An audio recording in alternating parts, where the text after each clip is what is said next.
Welcome to Hollywood பைத்தியங்கள் channel. இதுவரைக்கும் நாம அறியாத நூற்றுக்கணக்கான ஹாலிவுட் படங்கள் பற்றிய ரிவ்யூக்களை தொடர்ந்து பெறுவதற்கு நம்ம சேனலுக்கு சப்ஸ்கிரைப் பண்ணுங்க.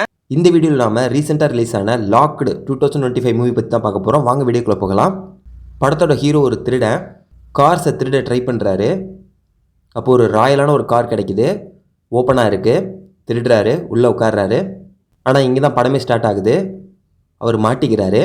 அந்த காரோட ஓனர் ஒரு சைக்கோ. இப்போ ஹீரோக்கு வேறு வழி இல்லை. அவர் சொல்கிற மாதிரி தான் கேட்டாகணும். அதை ஃபாலோ பண்ணுறாரு. சில இடத்துல அவர் சொல்கிறத கேட்காம பனிஷ்மெண்ட்டும் வாங்குறாரு. ஹீரோ எப்படி சர்வைவ் ஆனார்? அந்த சைக்கோ கில்லர்ட்டேருந்து அவர் தப்பிச்சாரா? ஹீரோட ஃபேமிலிக்கு என்ன ஆச்சு? இந்த சைக்கோ அப்படி நடந்துக்கிறதுக்கு என்ன காரணம்? இது எல்லாமே ஒன்று ஒன்றா நமக்கு சொல்லியிருப்பாங்க. படத்தோட கிளைமேக்ஸ் நல்லாயிருக்கும். சைக்கோ கில்லர்ஸ் மூவிஸ் பிடிக்கும்னா அந்த மூவி கண்டிப்பாக உங்களுக்கு பிடிக்கும். என்ஜாய் பண்ணலாம். ஓகே ஃப்ரெண்ட்ஸ், இந்த மூவி பாருங்கள். பிடிச்சிருந்தா கீழே கமெண்ட் பாக்ஸில் என்ன பிடிச்சிருந்ததுங்கிறத கமெண்ட் பண்ணுங்கள். நம்ம சேனலுக்கு சப்ஸ்கிரைப் பண்ணுங்கள். இது ஹாலிவுட் பைத்தியங்கள்.